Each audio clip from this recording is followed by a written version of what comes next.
তো আমি এটাও শুনছি যে আমি চুড়িমালা বেচি। আমাকে আসলে প্রচুর কারিগর ফিরাই দিছে। আপনি মেয়ে মানুষ, দুদিন পরে আপনার বিয়ে হয়ে যাবে, আপনি কাজটা বন্ধ করে দিবেন, হাল ছেড়ে দিব। প্রতিদিন মনে হয় একবার করে 10 জন দাম জিজ্ঞেস করলে 2 জন কিনবে। বেস্ট পার্ট হচ্ছে যে 10 জন দাম জিজ্ঞেস করে 15 জন কিনছে। আমার ছেলে বয়স এখন 7 বছর, ও আমাকে নিয়ে খুব প্রাউড।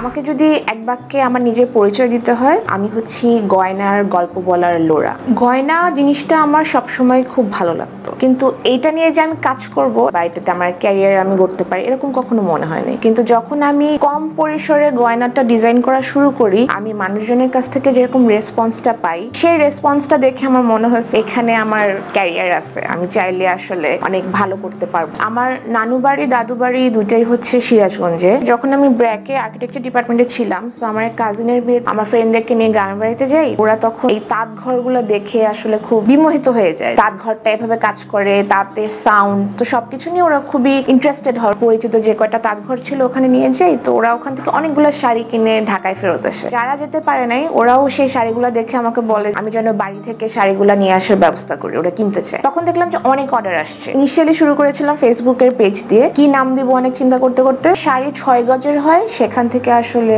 6 ইয়ার্ড স্টোরি ওইভাবে নামটা করা হয়েছিল। আমি যখন শাড়ির শুট করাতাম, আমার ফ্রেন্ডরাই আমার মডেল হতো, আমার গয়নাগুলো পরে শুট করতো। ছবি পোস্ট হওয়ার পর নিচে যে কমেন্টগুলো আসতেছে, শাড়ির দামের চেয়ে সবাই জিজ্ঞেস করতেছে যে গয়নার দাম কত। অনেক ইনকোয়ারি আসে যে গয়নার দাম কত। আমি চিন্তা করতেছি আমি তো সেল করতেছি শাড়ি, সবাই কেন গয়নার দাম জিজ্ঞেস করতেছে। তখন আবার এটা একটু এক্সপ্লোর করে দেখলাম যে গয়নাগুলো আমার একটু কাস্টম মেড করা, একটু ডিজাইনটা ডিফারেন্ট। ওই সময় এই ধরনের গয়না আসলে একটু পাওয়াটা খুব টাফ ছিল। শাড়িতে আসলে আমার ডিজাইন করার কিছু ছিল না, আমি ডিরেক্ট তাঁতিদের কাছ থেকেই নিয়ে আসতাম।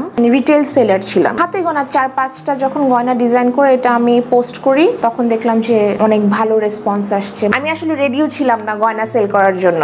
মনে আছে আমার ফার্স্ট গয়নার যে কাস্টমার ছিল, ওকে আমি একটা খামে ভরে গয়নাগুলো দিছিলাম যে আমি এখন আসলে রেডি না। আমি ফার্স্ট কয়েকজনকে এরকম খামে ভরে ভরে গয়না দিছি। তারপর আস্তে আস্তে আচ্ছা গয়নার বক্স কিভাবে করতে হবে, গয়নার প্যাকেজিং কিভাবে করতে হবে, দৌড়ঝাঁপ করার পরে ফিগার আউট করে ফেলছি। আমার মার গয়না খুব পছন্দ, তার খুব ফ্যাসিনেশন গয়নার প্রতি। এমন না যে আমার সব ধরনের গয়না খুব ভালো লাগতেছে, বাকি আমার কাছে অ্যান্টিক, ভিনটেজ স্টাইলের, রাস্টিক এই ধরনের গয়নাগুলো খুব ভালো লাগতো। আর আমি দেখতাম যে এই টাইপের গয়নাগুলো পাওয়াটা খুব টাফ। চাবির রিংটা সুন্দর লাগছে, আমি ওই চাবির রিংটা খুলে আমি লকেট বানাই ফেলছি। আমি যেহেতু গয়না খুঁজে পেতে আমার কষ্ট হয়, তার মানে এরকম আরো মানুষ আছে যারা আমার টাইপের বা আমার যে টেস্ট, ওই টেস্টের সাথে যাদের যায় ওদেরও কষ্ট হয়। সো ওরা যখন দেখছে যে এই ধরনের গয়না পাওয়া যায়, ওরা আসলে খুশি হয়ে গেছে। ব্র্যাকের এই আর্কিটেকচার ডিপার্টমেন্ট আমাকে অনেক শেপ করেছে, চোখটা খুলে দেখাই দিচ্ছে আমরা ছেড়ে দিলাম তোমাকে, তোমরা দেখো, দুনিয়া দেখো। সো আমি আসলে দেখলাম যে যেহেতু আমার জুয়েলারি সাইডটা পছন্দ, আমি জুয়েলারি ডিজাইনিং পার্টটাকে আমি বেছে নিচ্ছি। প্রথম দিকে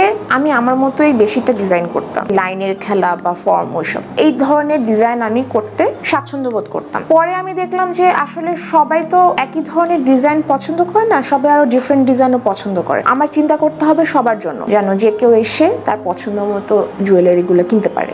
6 স্টোরের প্রথম কালেকশনটা কখনো ভুলবো না। আমি ভাবছি যে কি আর হবে, কয়েকজন হয়তো দাম জিজ্ঞেস করবে, 10 জন দাম জিজ্ঞেস করলে 2 জন কিনবে। বেস্ট পার্ট হচ্ছে যে 10 জন দাম জিজ্ঞেস করে 15 জন কিনছে। শুধু নিজের জন্য কিনে নেয়, সে গিফটের জন্যও কিনছে। ওই রেসপন্সটা না, মানে আমি নেওয়ার জন্য আমার কাছে মনে হচ্ছে যে আমি তখন রেডি ছিলাম না। ওই প্রথম কালেকশনটা দেওয়ার পরে আমার কাছে মনে হয়েছে আমার আসলে আর থামা যাবে না। আমি প্রথম কালেকশনে শুধু 6 ধরনের কানের দুল রাখছিলাম। আসলে ট্রেন্ড কি চলতেছে সেটা যদি খেয়াল রেখে আমি আমার মতো করে ডিজাইন করি, তাহলে সেটা আমার কাছে মনে হয় যে মোর ফ্রুটফুল হবে, মানুষ ওটাকে আরো বেশি অ্যাকসেপ্ট করবে, মানুষের পছন্দ বেশি হবে। খুব বেশি পুরানো দিনের গয়না যেগুলো আছে ওগুলাতে আমার হাত দিতে ইচ্ছা করে না। আমার কাছে মনে হয় যে ওই জিনিসটা সেলফ এত সুন্দর, ওই জিনিসটাকে আমার মনে হয় যেটাকে যতটা আনটাচ রাখা যায় তত ভালো। পুরানো দিনের ডিজাইনগুলো যখন ওগুলো আমি পোস্ট করি, তখন প্রচুর মানুষের কমেন্ট আসে যে এটা তো আমার দাদির ছিল, এটা আমার মা বিয়েতে পড়ছিল। এই ধরনের যখন কমেন্ট আসে তখন আমার কাছে মনে হয় যে এটাকে যদি আমি চেঞ্জ করি তাহলে মানুষের স্মৃতিতে হাত লাগবে, সেটা আমি কখনো করতে চাইনি। নতুন ভাবে কোনো কিছু করতে চাই তখন একটু খেয়াল করে দেখে যাচ্ছে পুরানো ডিজাইনটা কিরকম ছিল, আমি যদি এখন নতুন করে কিছু করতে চাই সেটা আমি কিভাবে করব। পুরানো দিনের গয়নার ডিজাইনগুলো আসলে আমার অনেক খুঁজে বের করতে হয়েছে। প্রচুর ফ্রেন্ড বা আমার আত্মীয় স্বজন ওদের বিয়ের ছবি আমাদের গ্রামের বাড়িতে গিয়ে গিয়ে দেখতাম। আমার নানির বা আমার মা যেগুলো আমার দাদি বা নানির কাছ থেকে পেয়েছিল সেই ধরনের গয়নাগুলা খুব ভালো লাগতো। পুরোনো দিনের ডিজাইনগুলা। অনেক ক্লায়েন্ট আছে যে আমার মার বিয়ের গয়না এরকম ছিল, এভাবে কি আমাকে একটা বানায় দেওয়া যাবে না? আমি চাই আমার বিয়েতে আমার মা যেভাবে গয়না পরছে সেম ডিজাইনের আমি একটা পরবো। যখন খুঁজতে থাকি ওটা পেয়ে যাই। আগে তো ম্যাক্সিমাম জুয়েলারি ছিল গোল্ডের বা সিলভারের। আমার কাছে ম্যাক্সিমামটাই আপনি মেটালের গয়না পাবেন, কিন্তু কেউ যদি চায় যে না গোল্ডে বা সিলভারে করবে, ওটা কাস্টম মেড করি। এখানে খুব মজার একটা স্টোরি আছে। আমি যখন প্রথম কারিগর খুঁজি তখন আমার সবচেয়ে বড় স্ট্রাগল ছিল গয়নার কারিগর আমি কিভাবে খুঁজে বের করব। ইউনিভার্সিটিতে পড়া একটা মেয়ে, আমি যখন এরকম কারিগরদের কাছে যেতাম যে আমাকে কি এই গয়নাটা বানায় দেওয়া যাবে, গোল্ডের যে কাজ যারা করবে ওরা একটু হায়ার পজিশনে থাকবে, রূপার কাজ যারা করবে ওরা একটু কম হায়ারিটিতে থাকবে, আর মেটালের কাজগুলোকে ওরা আসলে ওভাবে গয়নাই ধরতো না। তো যখন আমি বলতাম যে আমি মেটালের গয়না বানাবো, আমাকে আসলে প্রচুর কারিগর ফিরাই দিচ্ছে, ওরা কাজ করতে চায় নাই। বহু কষ্টে আমি আসলে কয়েকজনকে পাই, ওদেরকে দিয়ে কাজ করি। তখন তো আসলে আমি খুব কম কাজ দিতাম। আমার এক কারিগরের ওনার মাস্টারের কাজও করতো, আমার কাজও করতো। ওনাকে আমি একসময় অনেক অর্ডার দেওয়া শুরু করি। উনি আসলে টাইম মতো সে জিনিসগুলো আমাকে বানিয়ে দিতে পারতেছিল না। তো আমি ওনাকে বলি যে আপনি তো আমার কাছ থেকে অনেক কাজ পাচ্ছেন, আপনি এখন ওনার কাজটা ছেড়ে দেন, আমার কাজই করেন। সে আমাকে বলতেছে যে আপনি মেয়ে মানুষ, দুদিন পরে আপনার বিয়ে হয়ে যাবে, আপনি কাজটা বন্ধ করে দিবেন, বাচ্চা কাচ্চা হবে, আর সামলাইতে পারবেন না, আর করতে পারবেন না, কিসের ভরসায় সে তার মহাজনের কাজটা ছেড়ে দিবে। আমার কাছে মনে হয়েছে যে কি বললো এটা। তো আমি ওনাকে বললাম যে আপনি কাজটা ছেড়ে দেন, আমি যদি আপনাকে কাজ নাও দিতে পারি, আমি আপনাকে টাকা দিয়ে দরকার হলে আমি আপনার ভরণ পোষণ আমি দেখবো। আমি আপনাকে গয়নার কাজ দিলাম না, কিন্তু আমি আপনাকে টাকা দিব চলার জন্য, যে আপনি আমার কথা অনুযায়ী আপনি আপনার মহাজনের কাজ ছেড়ে দিচ্ছেন। তো তার জন্য একটা সাহসের ব্যাপার যে সে এই সাহসটা দেখাইছে, আমাকে ওই লেভেলে ট্রাস্ট করছে। সো উনি ওই কাজটা ছেড়ে দেয়। সে এখন আমার মাস্টার কারিগর। উনি যদি ওই দিন হয়তো ওইটুকু বিশ্বাস আমাকে না করতো, মানে ওই দিন আমার খুব জিদ ধরে গেছিল, কেন এটা কেন হবে, বিয়ের সাথে একটা মানুষের বা কাজের সাথে সম্পর্কটা কোথায়। মানে আমার কাছে মনে হয়েছে ওই দিন যদি কোনো ছেলে তার কাছে যেত ওই কোয়েশ্চেনটা করতোই না, বা হয়তো একটা ছেলে গেলে সে অটোমেটিক ভরসা করে বসে থাকতো যে উনি তোমাকে কাজ দিবেই। এই ছেলের কি বিয়ে হয়ে গেলে সে কাজটা বন্ধ করে দিবে, বা ওর বাচ্চা হলে কি সে আমার কাজটা বন্ধ করে দিবে, এটা তার মনে হতো না। কিন্তু একটা মেয়ে দেখে তার এটা মনে হয়েছে। আমার কাছে মনে হচ্ছে তার এই ভুলটা ভাঙানো উচিত। খুব ভালো করে ভাঙেছি। প্রথমে যখন কেউ কিছু করতে যায় ওর আসলে চ্যালেঞ্জটা আরো অনেক বেশি। তো নারীদের চ্যালেঞ্জটা এমনিতেই আরো বেশি। একটা ছেলের না যে ধরনের চ্যালেঞ্জেস ওর ফেস করতে হয়, মেয়েদেরকে আরো বেশি করতে হয়।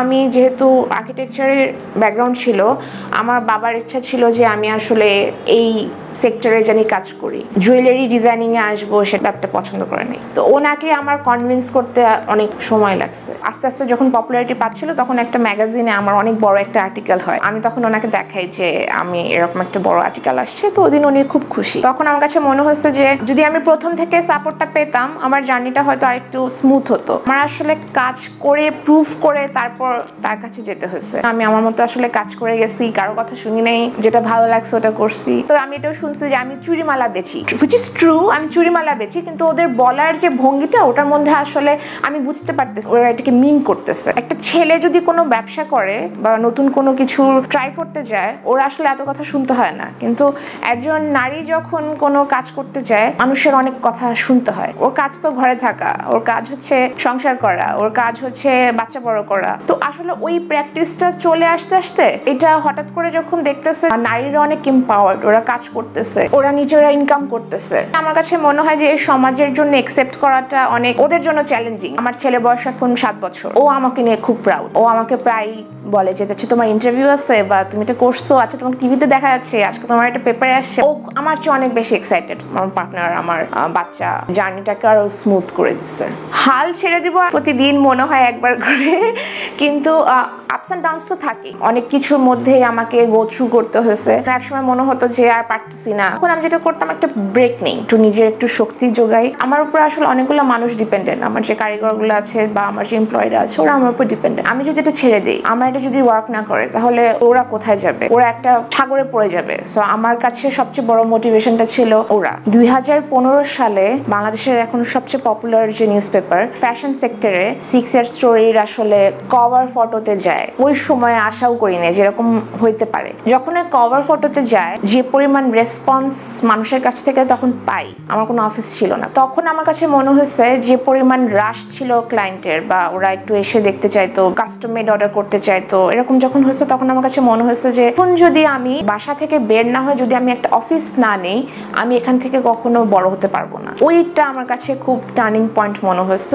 আমি আসলে খুব প্রথম দিকে শুরু করেছিলাম, অনলাইনের শপিং এক্সপিরিয়েন্সটা সবার জন্য মোটামুটি একটু নতুন, তখন থেকে শুরু করার কারণে যেটা হয়েছে যে অনলাইনে এরকম ডিজাইন জুয়েলারি খুব কম পাওয়া যেত। আমি যে ধরনের ডিজাইন দিতাম বা আমার যে স্টোরিটা ছিল, ক্লায়েন্টের সাথে যে কানেকশনটা ছিল, আমি ওই জিনিসগুলোকে সবসময় খুব মূল্য দিতাম। আমার যেরকম কাস্টমার সার্ভিস আমি চেষ্টা করি সবসময় যে একটু টপ নচ দিতে। কাস্টমার সার্ভিস যদি আমি ভালো না করি, আমার কাছে আসলে সেরকম কাস্টমার আসবে না। জুয়েলারিটা যেহেতু আমরা সবসময় চেষ্টা করি একটু ইউনিক কিছু রাখতে, নতুন ডিজাইন দিতে, যেরকম আমাদের অনেক ব্রাইড আসে যে শাড়ির সাথে ম্যাচ করে কোন গয়নাটা ভালো যাবে, আমরা ব্রাইডকে নিয়ে বসি, ওনাকে অনেক ধরনের জুয়েলারি ট্রায়াল দেই, দেখি যে তার ফেসের সাথে কি ধরনের জুয়েলারি ভালো যাচ্ছে। অনেক সেলিব্রিটিরা আসে, রিকোয়ারমেন্ট থাকে ওদের যে আমি হয়তো এটা পরছি, এই ড্রেসটা পরবো, এরকম একটা বড় শো আছে, ওয়েব সিরিজ হোক বা কোনো সিনেমা হোক, অনেক জায়গায় আসলে অনেক ধরনের রিকোয়ারমেন্ট থাকে যে ওর এই ক্যারেক্টারের সাথে এই লুকটাও চাচ্ছে। ওরা আসলে আমাকে অনেক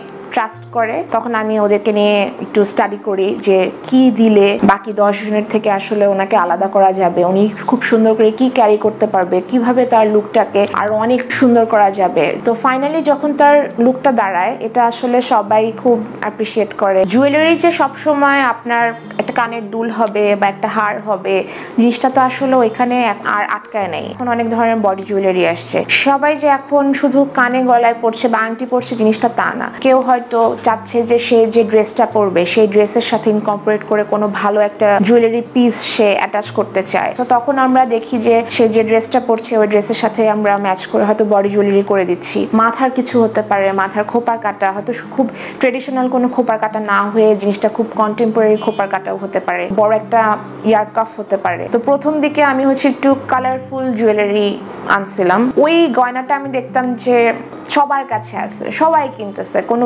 আমি বাইরে গেলে দেখতাম যে ওরা এটা পরে আসছে। আমি তখন খুব লিমিটেড কাজ করতাম জুয়েলারি সেকশনে। আমার কাছে মনে হয়েছে যে আমি যদি আরো ভ্যারাইটি আনিয়ে আসি বা আরো অনেক ধরনের জুয়েলারি নিয়ে কাজ করি, তাহলে এটা হয়তো মজার হতে পারে। এটা আসলে আমি ওভাবে ঠিক সব বলবো না, কারণ আমি দেখছি যে আমার একটা অফিস, আমার সবসময় আমার প্রেফারেন্স ছিল যে আমি এটা অনলাইনে যত ভালো সার্ভিস দেওয়া যায়, যত ভালো এক্সপিরিয়েন্স দেওয়া যায় মানুষকে, সেটা অফিসেও দেখা গেছে যে অনেক ব্রাইডরা আসতেছে, ওরা ট্রায়াল দিচ্ছে, ওদের জন্য আসলে এক্সপিরিয়েন্সটা বেটার হচ্ছে না। আমার কাছে এটা মনে হয়েছে যে ওদেরকে যদি আরেকটু ভালো এক্সপিরিয়েন্স আমি দিতে পারি, যে ট্রায়াল দিয়ে আসলে ডিসিশন নিতে পারতেছে বা আমার সাথে এসে মিটিং করে ডিসিশনে দাঁড়াতে পারতেছে যে ওরা কি ধরনের জুয়েলারি করতে চাচ্ছে ওর ইভেন্টের জন্য, ওটার জন্যই আসলে মেইনলি আমার স্টুডিওটা দেওয়া। দেশের বাইরে খুব রেগুলার বেসিসেই গয়না পাঠাই। দেশের বাইরে যত বাঙালি কমিউনিটি আছে ওদেরকে সবাই বলে 6 ইয়ার্ডের কথা। স্টুডিওতে প্রচুর ফরেনাররা আসে, বা কোনো ইভেন্ট হলে, আমাদের কোনো এক্সিবিশন হলে সেখানে আসে। তাছাড়া অ্যামাজনে আমাদের শপ আছে। কোনো একটা রেজাল্টের জন্য ওয়েট না করে একটু যদি টাইম দেয় নিজের কাজের উপরে, তাহলে আমার মনে হয় আলটিমেটলি একটা রেজাল্ট আসলে পাওয়া যায়। হুট করে সেল করে ফেলবো, অনেক পপুলার হয়ে যাব, এই ধরনের চিন্তা যদি না করে জিনিসটাকে যদি ধরে রাখে, তাহলে এটার রেজাল্টটা আরো ভালো হবে। হতাশ না হয়ে আমি বলবো যে ধরে রাখতে। বাক্যে যদি আমার জার্নি বলতে হয়, তাহলে আমি বলবো যে এটা আমার জন্য খুব সুন্দর একটা এক্সপিরিয়েন্স। মানে আমি একটা এক্সপিরিয়েন্সের মধ্যে দিয়ে যাচ্ছি। কখনো আসলে চিন্তা করি না যে আমি এখন যে পজিশনে আছি সেখানে আমি কখনো আসবো, বা আমি আসলে জানিও না আমি ফিউচারে কি ধরনের পজিশনে যাব। এই এক্সপিরিয়েন্সটা আমার জন্য খুবই মজার, কারণ আমি জানি না যে কি হচ্ছে, সবকিছুই ভালো হচ্ছে। আমি পুরো জার্নিটাকে খুব এনজয় করছি। প্রবলেম আছে, আপস অ্যান্ড ডাউনস আছে, সব আছে, কিন্তু আসলে ওগুলাকে আমি যত তাড়াতাড়ি অ্যাকসেপ্ট করে নিতে পারবো, ওগুলাকে যত তাড়াতাড়ি আমি ডিল করে ফেলতে পারবো, জার্নিটা আসলে তত স্মুথ হবে, তত ইজিয়ার হবে, তত সুন্দর হবে। দূর থেকে হয়তো দেখে মনে হতে পারে যে আমার জার্নিটা খুবই স্মুথ, আসলে ব্যাপারটা তো তা না। জার্নিতে আসলে অনেক আপস অ্যান্ড ডাউনসও ছিল, ওগুলাকে ওভারকাম করেই আসলে আমি আসছি। আমার 6 ইয়ার স্টোরির প্রায় 12 বছর হবে, অনেক বছর হয়ে গেছে। আমার আন্ডারে এখন টোটাল 18 জন আছে কাজ করছে।